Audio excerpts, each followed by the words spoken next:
I don't know, to be perfectly honest, and that's hard for me to say. I wish I could tell you, in 2002 I was bit by a tick, got a bullseye rash, but I honestly don't know.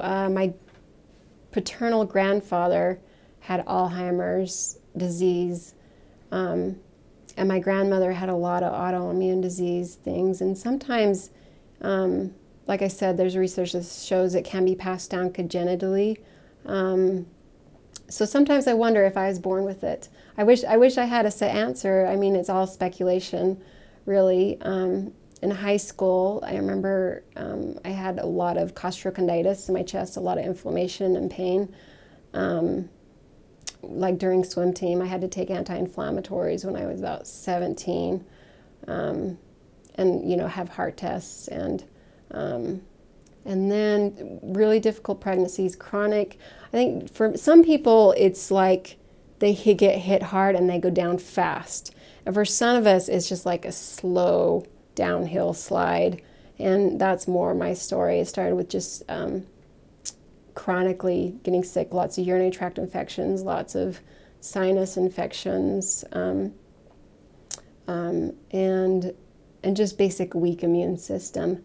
But again, that's one of the problems with having like a driven personality. And for those of you out there who are athletes, you can push through incredible pain. And so sometimes it takes longer to get diagnosed because you have a high pain tolerance or you can push through a lot. So it did take me a while to figure it out. And also you have to really find the right doctors that can interpret the right kinds of tests. I was lucky enough that after those heart problems that a friend in the neighborhood said, "Hey Danielle, have you ever checked into Lyme disease?" And I kind of like pushed away like, "No, I think you're projecting your issues on me. I don't have Lyme." But then when things got worse and worse, I had to look into that. So I was really blessed that we did find it. And we actually have a handful of people just in my neighborhood with chronic Lyme disease. I believe there's about 5 of us. And a couple that are suspected.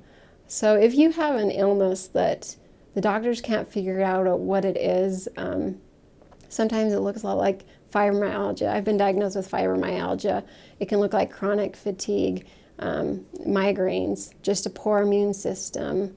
Lupus is another one. And I mentioned before MS, Alzheimer's, ALS. And it can also hit some people really, really hard psychologically. I know one young lady in our group who was in the psychiatric hospital, and the doctor somehow decided to test for Lyme disease, and it came back positive. So it can cause extreme mood swings. We use a phrase called Lyme rage, kind of like what you'd see with dementia or Alzheimer's, where you just get you're irrational, because again, you have bacteria in your brain that are just taking over, and they tend to camp out in the frontal lobe, so you can't focus, you can't read. After I came out of that coma, I couldn't read. And it's not that I didn't know how to read, it was more that the energy that it took to focus was so hard that I'd have to sleep for 3 hours after reading just one page. It took every ounce of energy to focus and think. When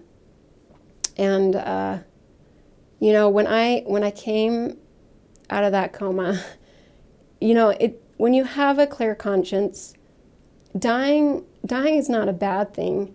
Of course, you're sad for those you would leave behind, but it's the pain getting to death, and we're all going to die. That's part of being mortal, but the suffering is what is the most frightening. How much am I going to have to suffer to get there? And I am still very hopeful. I think in a month or two I'll probably be back in remission.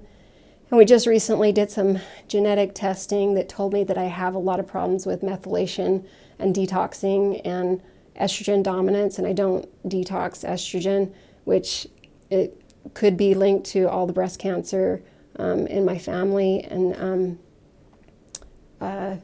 so there's definitely, it's like so complex because it's hitting every system in your body, every organ. But it's really slow. So we know Lyme disease is a cousin to syphilis. Syphilis, we know famous people that have died from it, like Beethoven. It's a slow, long death that ends in madness and insanity, and it's the same with Lyme. Syphilis is a spirochete, just like Lyme or Borrelia Burgdorf is, or Borrelia in general.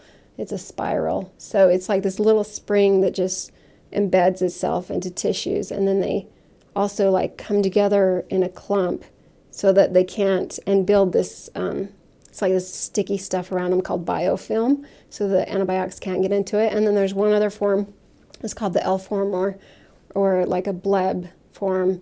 So it's a fascinating bacteria from a microbiology perspective, but it certainly is devastating to the body.